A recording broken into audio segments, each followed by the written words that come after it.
Do do do do do.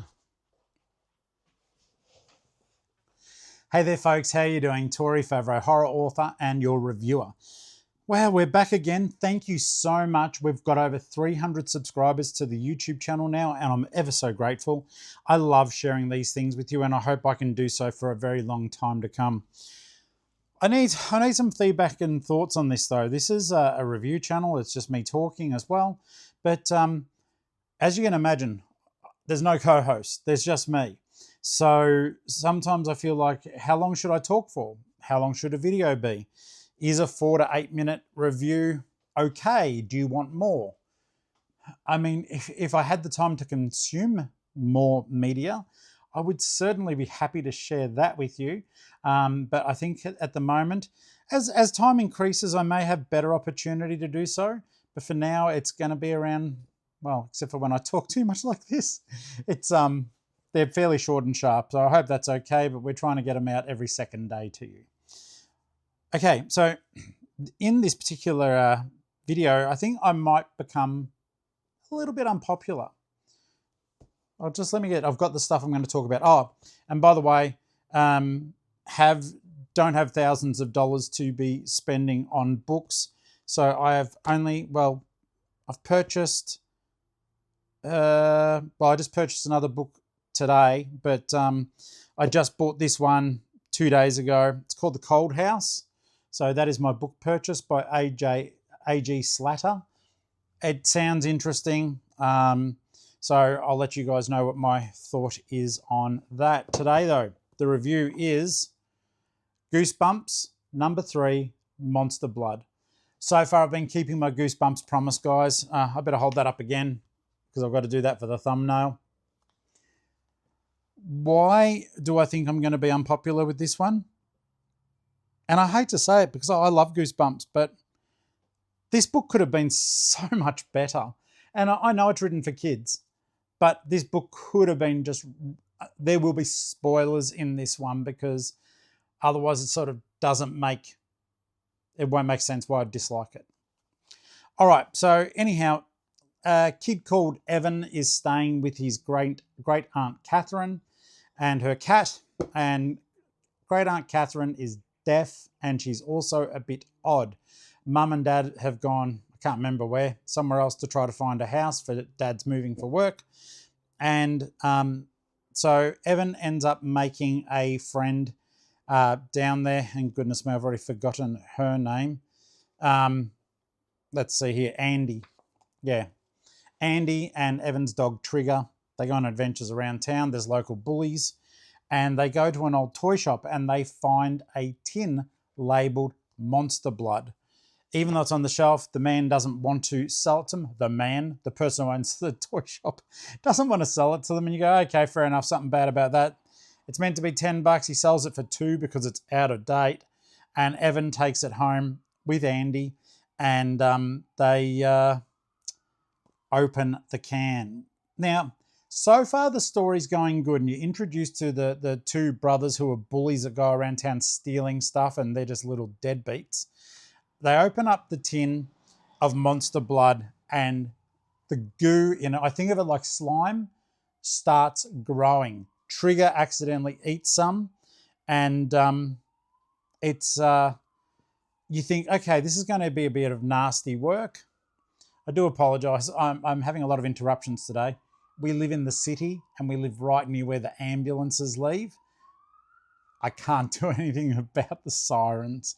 I just hope whoever, we hear 7 to 10 sirens a day, unfortunately, and there's probably more we don't hear. So the slime's growing. Trigger has eaten some.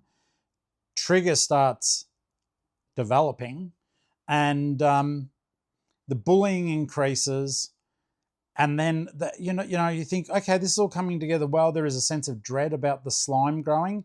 Like it's in a little can and eventually it ends up being in a bucket. Then it's in a trough. Then it fills a bath.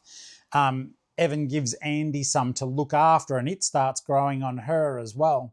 Not on her, but, in her home. She can't have it there. And eventually you're thinking, okay, this is going to be terrible. and he's trying to communicate with his deaf aunt who's refusing to learn sign language. So she's just like, what? And she just says weird sporadic things. And I was just like, she sounds disjointed. It feels like there's meant to be a correlation between the monster blood and her. And it all falls apart. It's as though, in my opinion, like the other two that we've read so far, they were fantastic. This was fun until the end, when it felt as though Stine couldn't put the simple strands together of the book. So here's where the spoilers come in. Is it worth reading? Is it worth reading to say you've read it? Yeah, it is, because this is the Goosebumps challenge. But is it worth reading as a good book? No, it's not. Is it worth kids reading it? I think kids would read it and skip the fact that Stine just goes off on a tangent.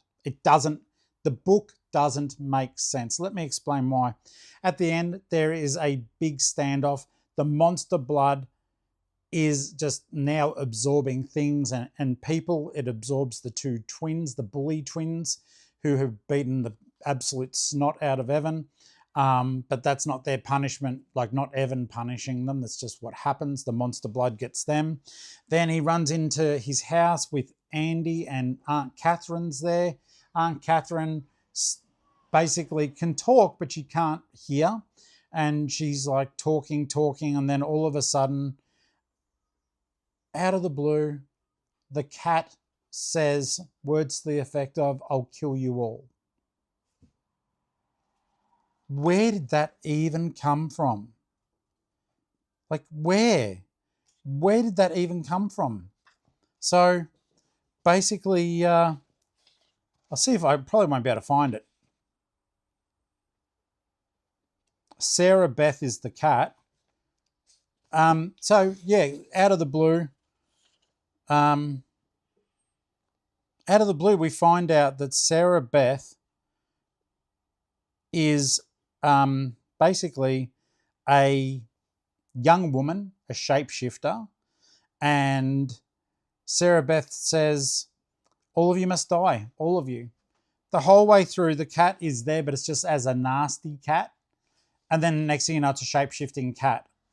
And the spell on Catherine's broken. It turns out that Sarah Beth cast a spell to make Catherine deaf and would not let her learn sign language or any way of communicating, which then doesn't really tie in the monster blood at all to anything. And it's written very simply, but not even like over-explaining, desperately clutching at straws. I didn't like it. The other ones were cool and they had a creepy ending. This was just like, eventually Sarah Beth gets bloody regurgitated by the monster blood as well. And it's just garbage. It's garbage. It starts off good and promising. There were a million other and like R.L. Stine's a good author. There were a million other directions this could have gone other than the trash nest that this became. Kids might, it was the cat. There's nothing to make you think it's the cat the whole way through. It's not even like a good shock jump scare twist. It's just garbage story writing. And I was really disappointed in it. I'm looking forward to the next one. I think it is from memory, Say Cheese and Die, which is meant to be a really good one. And I know that a lot of you would have read Monster Blood because I know I mentioned it, that I was about to read it before I did. And a lot of people went, "Oh, I really liked that." And I said, "When did you read it?" And they're like, "When I was a kid." And that explains it. Read it again. Read it with... well, I like these, so I read it with an open mind, but I thought this was unadulterated garbage. I really hope the next one's better. God, I'm a whinger. I'll see you on the next review.